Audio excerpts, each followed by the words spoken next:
The arrangement of the Quran is one of many reasons why Muslims believe that it could only have come from God. In fact, modern research has discovered a remarkable structure in the Quran known as ring composition. To demonstrate this, let's analyze the second chapter of the Quran known as Al-Baqarah, the cow. This chapter consists of a total of 286 verses. The entire chapter can be divided into 9 groups based on theme. The first group of verses talk about faith and unbelief. This mirrors the theme of the last group of verses. The second group covers God's creation and knowledge. This again mirrors the second to the last group's theme. The third group discusses the law given to the Israelites, which mirrors the giving of law to the Muslims in the 7th group. The fourth group relates to the test of Abraham, a mirror of the test of Muslims in the 6th group. The middle group, the 5th group, is the central theme of the entire chapter, the change in direction of the Muslim prayer. We have made you believers a middle nation, so that you may bear witness to the truth before others. We only made the direction the one you used to face in order to distinguish those who follow the messenger from those who turn on their heels.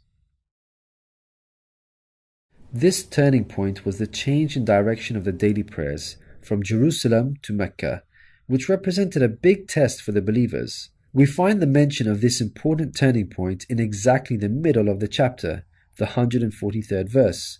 Moreover, this verse even contains the word middle. Together, these 9 groups form a giant ring composition. As you can see, ring composition is structured as a sort of circle, with the central meaning placed at the center. You can think of it in terms of a mirror. So ring composition is the equivalent of putting a mirror in the middle. What is mentioned in the first half will be reflected in the second half.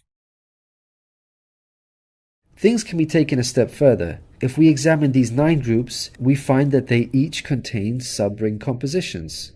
So what we have is rings within rings. For example, here is the 8th group with the theme of God's creation and knowledge.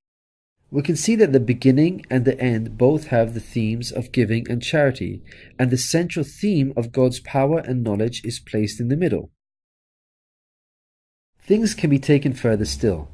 This sub-ring contains yet another ring within itself. This is the 255th verse known as Ayat al-Kursi, the verse of the throne. Just like the chapter which contains it, the verse of the throne can be divided into 9 groups based on theme.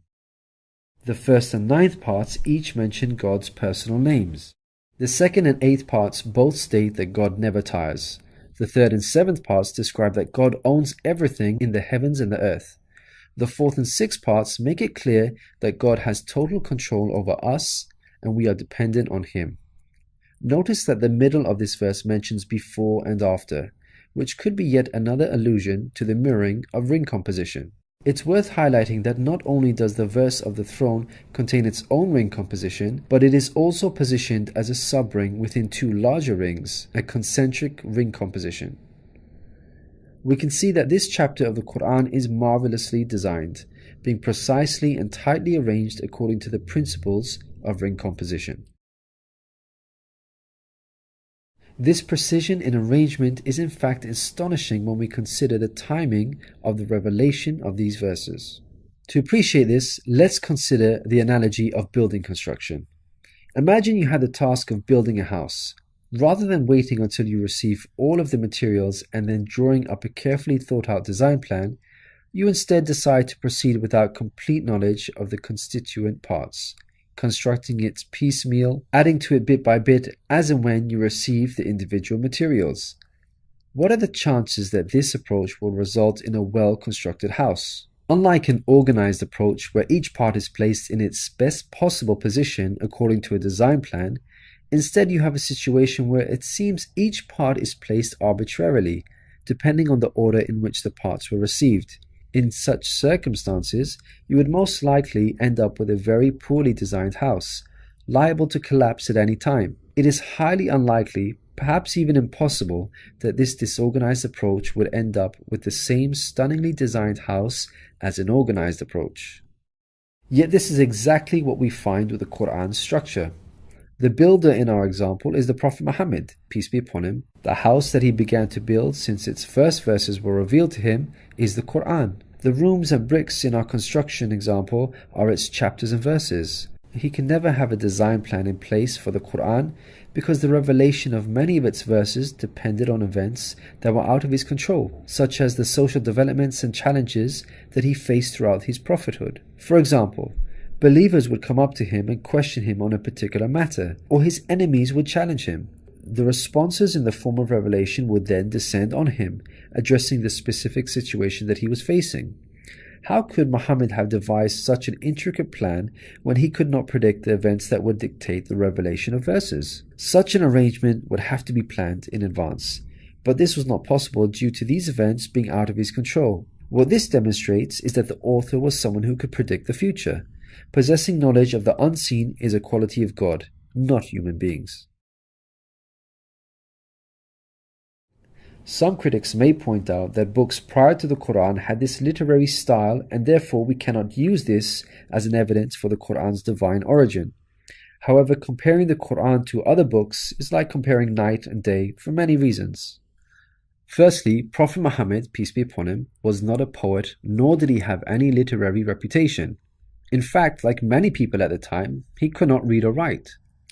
Secondly, most people would assume that the Quran is arranged chronologically, starting with the first revealed verse and ending with the final revealed verse. This is the order in which books are typically written, in a logical sequence starting with the beginning, then the middle, and finally the end. But the way the Quran was composed is unlike any other book. Al-Baqarah, the chapter of the Quran that we have covered, was not revealed starting with verse 1, followed by verse 2, then 3, and so on. Rather, its verses were revealed out of sequence over a span of many years and interspaced with the revelation of verses from other chapters. The Quran's unusual manner of revelation makes implementing ring composition much more difficult than conventional books. Thirdly, conventional books follow an editorial process by undergoing multiple stages of editing, which allows the author to gradually refine the text over time. However, the Quran did not undergo an editorial process. Prophet Muhammad, peace be upon him, would place the verses in their positions as soon as they were revealed to him. With each new verse, he would not go off and review what had been previously revealed to see where he can position them in order to maintain a ring structure. Rather, spontaneous revelation was immediately followed by the placement of the verse, its position fixed. When we look at the history of the Quran's compilation, there is not a single instance of a verse being moved around in order to make it fit a ring composition. Fourthly, achieving ring composition in conventional books is much more feasible as the author has complete control over the content, allowing them to plan their structure ahead of time. As we've already seen with the Quran, its content was circumstantial as it was tied to events that were out of the control of the Prophet Muhammad, peace be upon him, and therefore he could not plan a structure ahead of time. Fifthly, the Quran was first revealed as an oral recitation, not in written format. With written books, you can easily plan a structure because you can quickly and conveniently refer back to what you have written previously. But with a recited text like the Quran, the Prophet Muhammad, peace be upon him, would have had to rely on his memory in order to recall what was previously revealed, a much greater challenge. In light of all these difficult circumstances, wouldn't you expect the Quran's structure to be jumbled? What we find against all odds, however, is that the Quran contains a remarkably sophisticated structure. The circumstances of the Quran's revelation, together with its precision and harmony, represent a compelling argument for its divine origin. Your companion is neither astray nor being misled, nor does he say anything of his own desire. It is no less than inspiration sent down to him. He was taught by one mighty in power.